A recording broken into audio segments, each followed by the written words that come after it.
Salam sejahtera saudara-saudara sebangsa dan setanah air. Bertemu kembali di SS Channel. Kita melanjutkan pembelajaran kita tentang pengenalan Alkitab Perjanjian Baru. Dan kali ini kita akan membahas kelompok kitab surat-surat.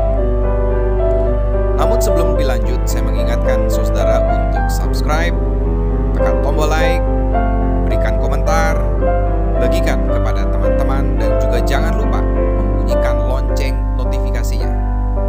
Baiklah, langsung saja ke dalam kelompok surat-surat sesi yang pertama, yaitu surat Roma, surat 1 Korintus, dan surat 2 Korintus. Untuk mengawali bagian ini, saya merasa perlu untuk menyampaikan sedikit informasi tentang siapakah Paulus. Nama Paulus berarti kecil, dapat pula berarti rendah hati. Itu adalah nama pengganti dari Saulus yang dapat diartikan sebagai berkuasa atau besar. Ia adalah sosok yang dikenal cerdas dan berkarisma sejak usia muda, yang berasal dari salah satu kelompok Farisi dan merupakan salah seorang murid dari tokoh penting saat itu yang bernama Gamaliel. Ia menjadi sosok yang sangat produktif dalam hal tulisan, dalam rangka peran pekabaran Injilnya. Bahkan, tulisan-tulisan suratnya sepertinya merupakan naskah yang paling tua di seluruh rangkaian kitab Perjanjian Baru. Surat-surat awalnya nampaknya berasal dari masa sekitar tahun 50-60-an Masehi. Berisi beragam tema teologis dan pastoral dalam rangka membangun jemaat Kristen mula-mula. Bahkan, ia juga kerap menyisipkan tema dan topik-topik yang berkaitan dengan etika dan pergaulan dalam konteks sosial maupun komunitas terbatas. Namun, salah satu hal yang menarik adalah dalam kehidupan gereja mula-mula, para murid Tuhan Yesus sempat meragukan status Paulus sebagai rasul. Hal ini sempat menjadi polemik di kalangan jemaat mula-mula. Hal ini didasari pada kenyataan bahwa Paulus memang tidak pernah secara langsung menjadi murid ataupun pengikut Tuhan Yesus pada saat Tuhan Yesus berkarya. Paulus mengawali kerasulannya ketika ia mengalami perjumpaan secara spiritual dengan Tuhan Yesus. Lalu ia dibimbing secara pribadi oleh Ananias. Polemik tersebut akhirnya terselesaikan lewat pembuktian kesungguhan Paulus yang kemudian bahkan dikenal sebagai sosok yang sangat militan ketika menjadi pewarta kabar baik. Sebenarnya hanya sedikit sekali informasi tentang kehidupan masa kecil sampai dengan tampilnya Saulus di Yerusalem sebagai penganiaya orang Kristen. Namun, saya juga akan melanjutkan beberapa informasi tentang beberapa hal. Pertama, bahwa Saulus adalah orang dari suku Benyamin, yaitu salah satu dari 3 suku yang masih terjaga kemurniannya sebagai Israel. Kedua, ia lahir di Tarsus. Sangat mungkin ia lahir pada tahun 3 Masehi dan memiliki status maupun hak sebagai warga negara Kekaisaran Romawi. Tarsus sendiri pada masa itu menjadi salah satu kota terkenal dan dikenal sebagai kota pendidikan. Ini mempengaruhi Saulus dalam hal semangatnya untuk belajar, sehingga ia pun nantinya dikenal sebagai salah satu murid Gamaliel yang paling pintar. Kisahnya sebagai seorang penginjil dimulai pada masa sekitar tahun 33 atau sampai dengan masa sekitar 36 Masehi, yaitu ketika ia mengalami perjumpaan dengan Tuhan Yesus dalam perjalanannya menuju Damsyik. Setelahnya, selama kurang lebih 10 tahun, ia mengalami pasang surut relasi dengan orang-orang sekitarnya. Dalam relasinya dengan keluarga dan teman-temannya dalam kelompok Farisi, sepertinya ia sudah tidak diterima lagi. Bahkan ada upaya pembunuhan terhadapnya. Sementara itu, dalam relasinya dengan para pemimpin Kristen mula-mula, ia pun dicurigai sebagai penyusup. Setelah pasang surut relasinya dengan beberapa pihak, perlahan-lahan ia mulai diterima di kalangan orang-orang Lalu kira-kira pada tahun 46, ia memulai perjalanannya dengan Barnabas untuk misi pekabaran Injil. Sampai kemudian ia pun ikut dalam peristiwa konsili sidang Yerusalem pada masa sekitar tahun 49 Masehi. Setelahnya, ia melanjutkan perjalanan penginjilannya di banyak tempat. Sampai kemudian ia dipenjara selama kurun waktu tahun 58 sampai 60 Masehi di masa peralihan kepemimpinan wali negeri dari Felix ke Festus. Setelah dibebaskan, ia melanjutkan misi penginjilannya sampai kemudian berakhir pada hukuman mati dengan cara salib, yaitu salah satu jenis hukuman sangat marak pada masanya.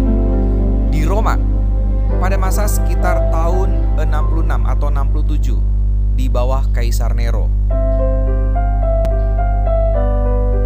Langsung saja kita masuk ke dalam kelompok kitab surat-surat. Surat-surat Paulus, sesi yang pertama. Kita awali dengan surat Roma. Dari semua surat yang pernah dituliskan oleh Paulus bagi jemaat-jemaat, maka jemaat di kota Roma adalah satu-satunya tempat yang belum pernah dikunjungi oleh Paulus selama ia menjadi pekabar Injil.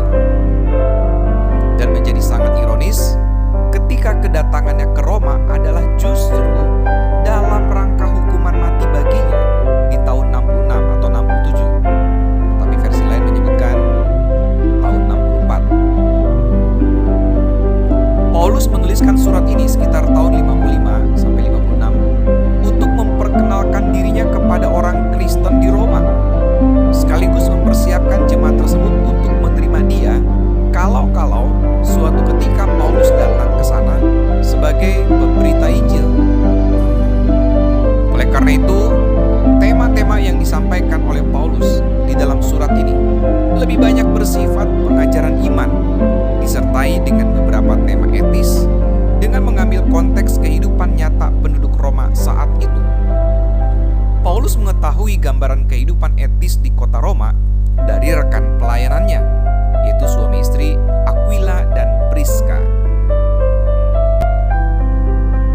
Penulis surat ini adalah Paulus dalam masa rentang tahun 55 sampai 56 Masehi. Jumlah pasalnya 16.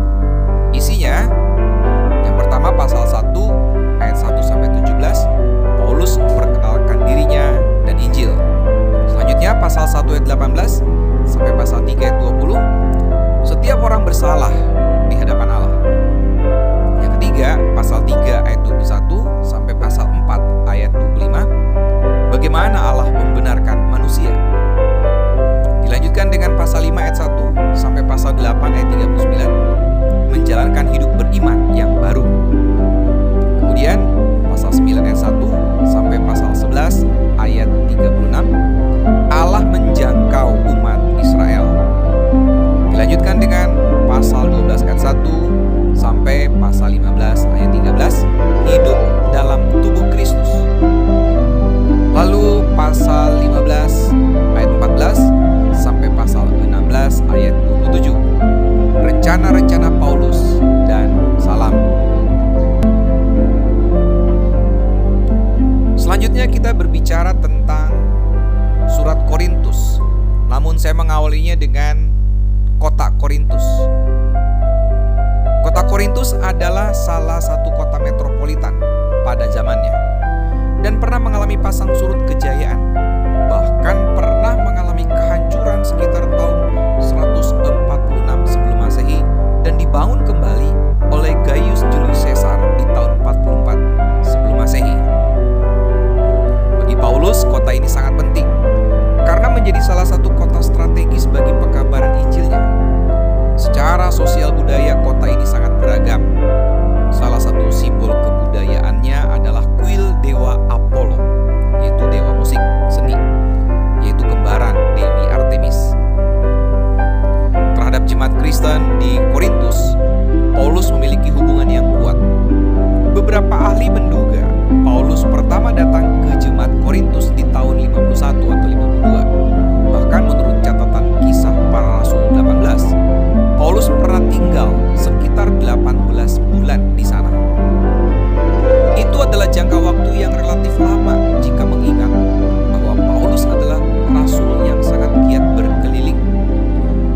keberadaan dia di sana dalam waktu yang cukup lama menjadi salah satu petunjuk bahwa ia memang memiliki kedekatan dengan jemaat di sana. Tentang surat Korintus, surat yang pertama ditulis dalam relasi emosional antara Paulus dan jemaat Korintus dalam kondisi yang begitu akrab.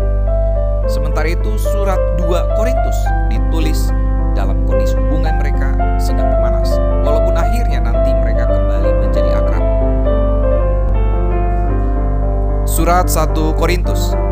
Surat yang pertama ini ditulis untuk membahas persoalan-persoalan yang timbul di dalam jemaat yang berkaitan dengan persoalan etis dan iman Kristen.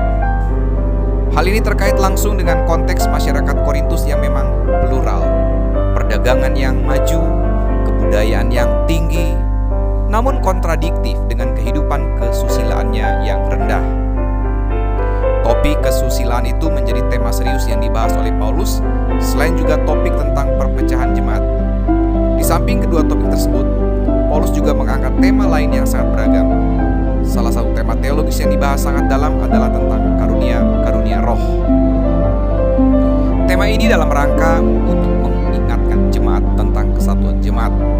Pada sisi lain, Paulus juga menyinggung tentang tantangan iman bagi jemaat dengan mengingat kebudayaan di sana yang menempatkan sosok dewa Apollo dan Dewi Artemis sebagai sosok penting pemujaan.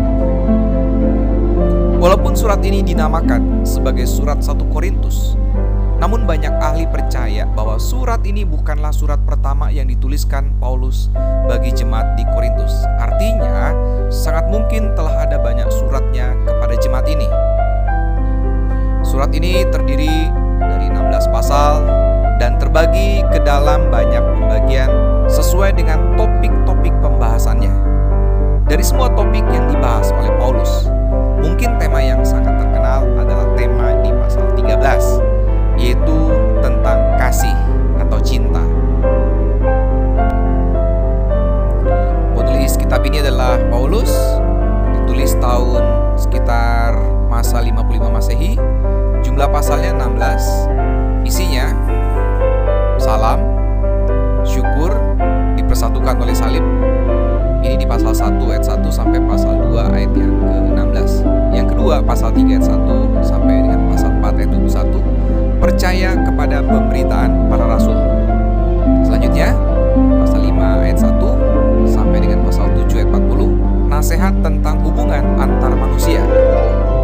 Dilanjutkan dengan pasal 8 ayat 1 sampai pasal 11 ayat 1, menyembah Allah bukan berhala. Dilanjutkan lagi dengan pasal 11 ayat 2 sampai dengan pasal 14 ayat 46, tuntunan dalam beribadah dan penggunaan karunia-karunia rohani. Dilanjutkan lagi dengan pasal 15 ayat 1 sampai ayat 58, makna kemenangan Kristus atas kematian. Ditutup pasal 16 ayat 1 sampai 24, rencana dan salam. Surat 2 Korintus. Surat yang kedua ini ditulis oleh Paulus dalam suasana hubungan yang memanas akibat dari beberapa alasan. Yang pertama, hasutan pihak ketiga yang menyatakan bahwa penghimpunan dana untuk membantu saudara-saudara di Yudea adalah hanya upaya Paulus untuk mendapatkan keuntungan pribadi. Bahkan dari hasutan itu berkembang pada sikap meragukan kerasulan Paulus. Yang kedua, mereka tidak suka sikap Paulus tentang kebiasaan mereka yang kawin cerai dan kawin campur. Nah, bagi Paulus, konflik ini dianggap sebagai hal positif karena dengan demikian akan ada potensi dan kesempatan pada hidup pertobatan dan kerukunan. Menurut para ahli, sangat mungkin surat ini pada mulanya terdiri dari beberapa surat yang berasal dari rentang masa di kisaran tahun 53 sampai 56 Masehi, tetapi kemudian dijadikan sebagai satu surat. Surat ini ditulis oleh Paulus pada masa sekitar tahun 56 Masehi. Jumlah pasal 13 berisinya pasal 1 ayat 1 sampai 11, salam dan doa ucapan syukur. Dilanjutkan dengan pasal 1 ayat 12 sampai pasal 16 ayat 13, dan di dalamnya juga ada selingan di pasal 7 ayat 2 sampai 16. Paulus ingin berdamai dengan lawan-lawannya. Berikutnya pasal 6 ayat 14 sampai dengan pasal 7 ayat bagian yang mungkin berasal dari surat lain. Selanjutnya pasal 8 ayat 1 sampai pasal 9 ayat 15, Paulus mendorong jemaat Korintus menjadi penyumbang sukarela.